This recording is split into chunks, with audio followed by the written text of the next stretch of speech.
2016's Clowntown, a movie that begins by stating that it's inspired by true events.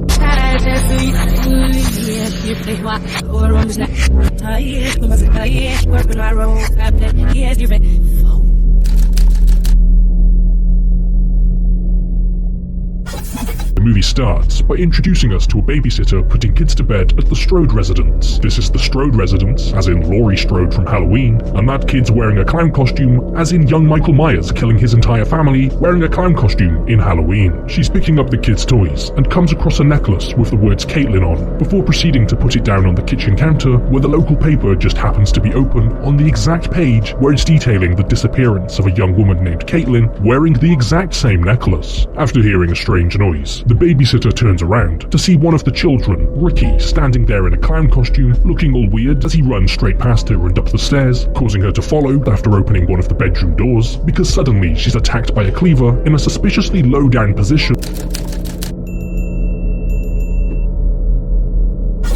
It then skips ahead 15 years, and we see a group of friends enter a diner as they're passing through the area on a way to a concert. Brad, Sarah, Mike, and Jill. Brad and Mike head off to the restroom to compare sizes, where we see that Brad is planning on proposing to his girlfriend Sarah. A local overhears them talking about trying to get to Columbus and gives them directions, all while staring directly into the chest of Sarah as her boyfriend stand between the pair right before the sheriff intervenes before anything can happen between them. The sheriff apologizes about the locals and decides to give the group a better route due to there being construction being done along the other one, but he does warn the friends that it's incredibly easy to get lost heading that way. We then see the breast-staring man walking directly down a railway track when all of a sudden he's attacked and has a crowbar thrust into his neck. After driving for a while, the group of friends pull over after realizing that Jill doesn't have her phone anymore, and the last place that she saw it was back in the diner before creepy boob man approached them, and after Sarah rings it, someone answers and they're given directions and told to meet at a nearby town. But once they get to said town, they realize that there's not a single soul to be seen, as well as not a single bar of cell reception to be seen either.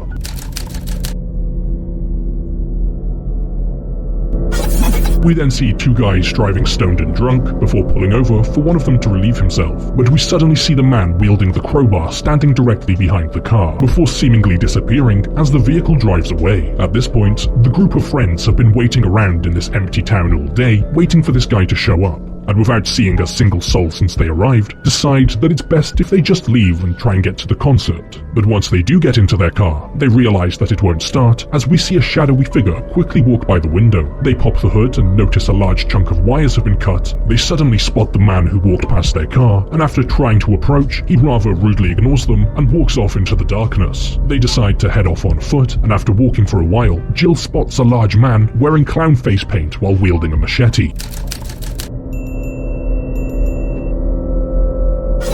Suddenly, a car veers off the road after almost driving into Jill. It's the drunk stoned dudes, too drunk and too stoned to notice the woman standing in the middle of the road. And after they jump out of the car, the crowbar guy magically appears out of the back of the truck and beats one of the men over the head, as everyone watches on in sheer confusion at the sight of some crazy dude hiding in trucks, when suddenly, another terrifying man in clown makeup appears, wielding a flaming baseball bat. He walks over to the beaten man, stamps on his head, douses him in gasoline, and drops a lit rag. Along with their new friend, they're forced into a scrapyard after the large clown appears again, and they're all forced to hide in an abandoned school bus. And as they're hiding in it, one of the clowns comes directly up to the window and leaves. As they move on, Jill is grabbed from behind without the rest realizing, and when they do realize and try to go back, they see that they're being watched by one of the clowns. So in response, decide to all hide inside of a small cramped RV. Unsurprisingly, the clowns begin breaking into the RV, when all of a sudden, this random old dude appears and begins helping them. He takes them to a warehouse where he's living.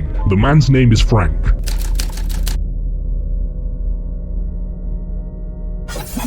We see that Jill has been taken to the clown's camp, and as she's tied up, injured, and crying out for help, a female clown appears and tells her that she's going to make her pretty. Back at the warehouse, we see Brad looking at his engagement ring. Frank gives some backstory to the characters, explaining how a gang of evil clowns could terrorize an entire town without any repercussions, saying that back in the day, the town used to be a bustling train hub full of jobs and opportunities, but 15 years ago, after a horrific train accident, the jobs left and the people quickly followed. Around the same same time, a rather strange uptick in disappearances began occurring, but due to the economic troubles of the town, people had just assumed that they'd gotten up and left. People just sort of gave up after the disappearances carried on happening, explaining why there's no one about in the town, and why the clowns move around committing their horrific acts so brazenly. And judging by the brief glimpse we get of a picture on the wall, it looks as if Frank's son was the kid who supposedly killed his babysitter 15 years ago. They suddenly hear the clowns enter the building, and new guy, who is apparently named Dylan, is grabbed by one of the clowns and pulled into a room where the door locks behind him, as Dylan comes face to face with a clown, before quickly becoming face to face with his crowbar as he thrusts it through his cheek, pulls it out, and stabs him in the gut. Another clown appears as the others are attempting to break down the door and are forced to split off into two groups.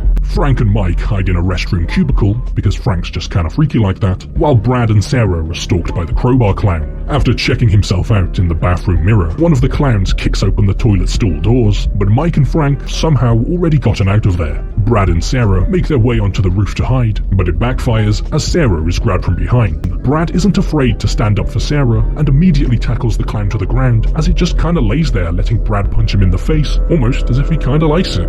As he suddenly decides to not lie there and take it, and tries to throw him off the roof, giving Sarah the opportunity to hit him over the head with his own crowbar. And apparently, Brad feels the same way as Sarah, as he takes the crowbar and begins violently connecting the end of it with the man's skull repeatedly. They reunite with Frank and Mike on the roof, and discover Jill's phone in the pocket of the clown who went and lost his head, coming to the realization that this clown was the busboy back in the diner, and they've been targets ever since visiting it. With directions from Frank, Brad, Sarah, and Mike take Dylan's car and head off looking for Jill. But on the way, they spot Frank, somehow now ahead of them and in the middle of the road, despite being left back on foot in town. After getting out of the car, Brad realizes that Frank's been beaten and stabbed, and as he falls to his knees, another clown appears and begins trying to get Sarah in the car.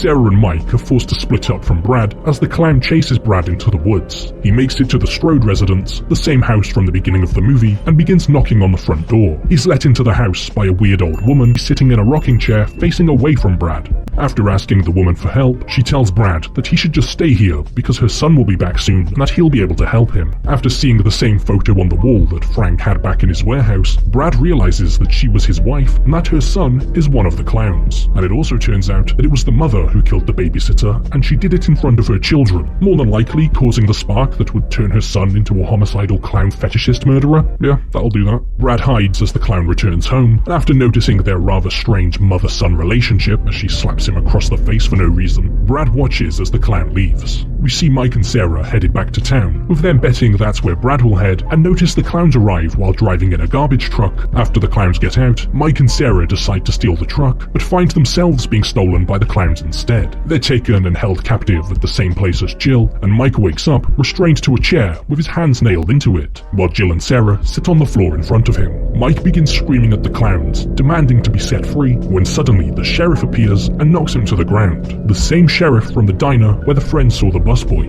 Jill begins screaming as well. After being told to shut her up by the sheriff, one of the clown walks over to her and hits her across the face with a baseball bat, cracking her head open in the process, which in turn causes the sheriff to begin screaming, with him saying that he's done covering up their messes and that he's done looking out for them. So in response, the clown casually stabs him in the gut with a large sadistic smile displayed across his face. Brad suddenly appears and begins to free Sarah and Mike, and as he's attempting to get Mike free, but struggling on account of his hands being literally nailed into the chair, the female clown appears, but Sarah knocks her unconscious before she even has a chance to do anything. The clown begins walking towards them as they're trying to free Mike, but the police officer, somehow still alive, shoots the clown twice, which of course does absolutely nothing but anger him, causing him to finish him off with a baseball bat. Two other clowns begin to approach, so Mike forces his hands free with the nails still in them and thrusts them into the neck of a clown, killing him, but ends up taking an axe to the back by another. Brad and Sarah find the garbage truck, but the clowns grab onto them before they can leave. But Mike, simply too badass to die, hits one of them from behind and forces him into the back of the garbage truck, enabling the crushers right before falling to the ground and dying.